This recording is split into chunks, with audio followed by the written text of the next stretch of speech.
Let's do an Easter egg hunt with my dog. I'm filling up the Easter eggs with some dog treats.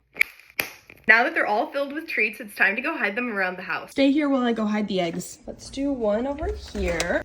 Do one on my couch. One in the kitchen. Go find the Easter eggs. He's off to hunt the eggs.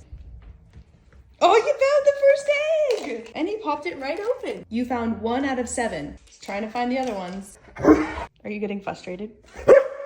Oh. Did you find it? Good job, you found it. Look at you, you are so good at this. He's really gotten the hang of cracking them open. Gotta go find the other Easter eggs. Where could they be? You smell any eggs around here? I didn't hide any in that room. There's none in there. Oh, you're getting warm. Oh, you found it! 3 more left to find. Yay, you found it! He is struggling with the last 2. There you go. He needed a little help with that one. You have to find the last egg, Yuki. You're getting close. Oh, you found it! Did you have fun on your Easter egg hunt? You found all of the Easter eggs.